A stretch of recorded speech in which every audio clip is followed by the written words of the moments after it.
Just coming back to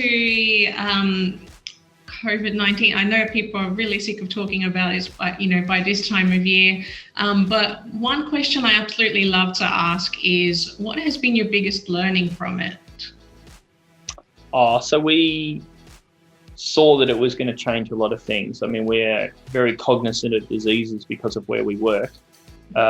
So our whole company is very, careful about these things. And when we saw COVID first coming out, we closed the office, we moved people back from locations where we couldn't necessarily relocate them easily, and we remobilized to turn the company to very online, shut our offices. So we did all that in February. And then immediately at that, we started looking at what other problems that COVID would bring that we could help solve. Now, I personally believe that the deaths from the disease might actually be eclipsed by the deaths from other causes in most developing countries.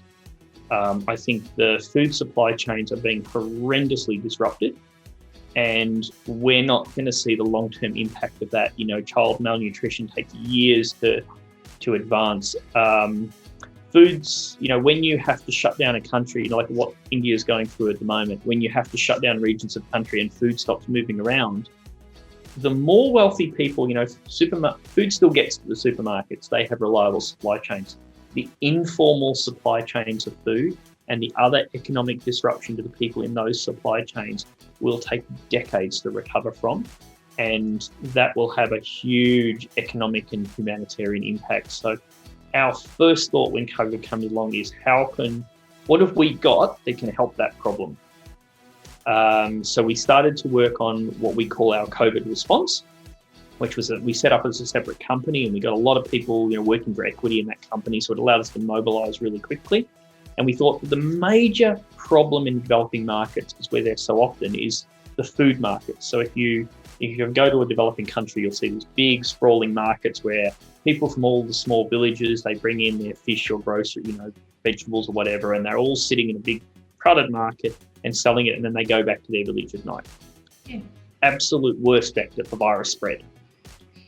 But how do you stop a food? If you stop the food market, then that's the food that the not wealthy people in the cities, in the urban areas are eating. And that's how the farmers make their income. You shut that down and you've got a much more serious problem than the virus. So our model was to enable farmers to, get a phone, to be able to say, I've got some taros and some yams and some tomatoes, and I need someone to come into the village and collect them. Tell me in advance if you're going to give me a fair price, and then take them and put them in the food supply chain.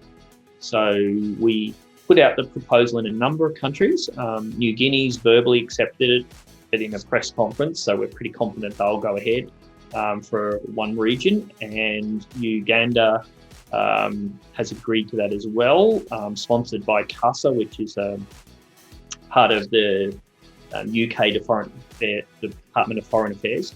Yeah. So we've got 2 of those projects running, and we've got about 5 others that we've proposed to national government. So I'm optimistic that Trade Investment Queensland has opened up the potential for us to do that in Sudan, which is a big opportunity, and hopefully we can play our role in keeping some food supply chain moving. And I think the point of what I'm saying is that while COVID is devastating, it creates 2 things. It's things that people must be doing. Like, you've got to look at what you already do and how you can help make COVID less bad for other people. So it doesn't matter what your company is, you can craft it so it helps in some way.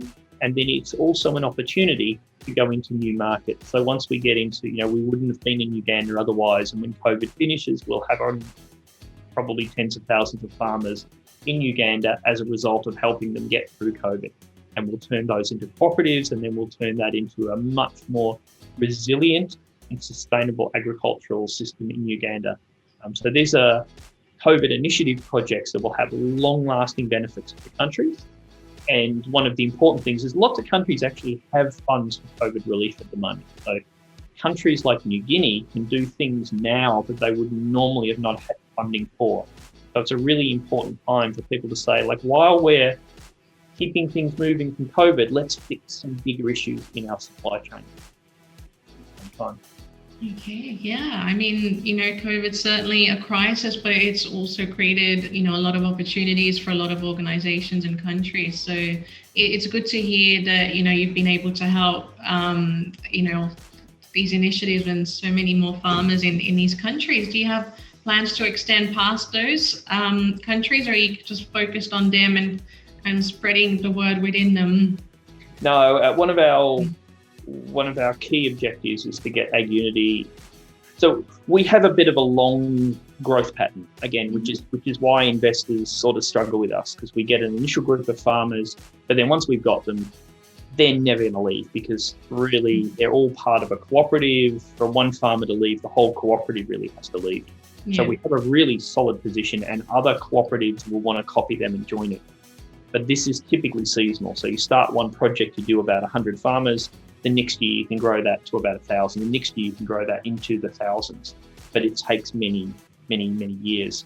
So for AgUnity to be successful as a global technology platform for farmers, we need to start off in as many countries with as many commodity groups as possible as we can now, because otherwise we won't be, it'll be 5 years later before we get to a country like Uganda. So and that's, last year we had quite a lot of revenue. We didn't need to raise investment.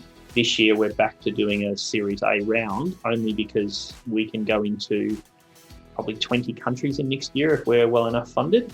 And 5 years down the track, those countries will have tens or hundreds of thousands of farmers that we're helping. And likewise, that also means we become a very significant organisation able to do a lot of good because of that scale.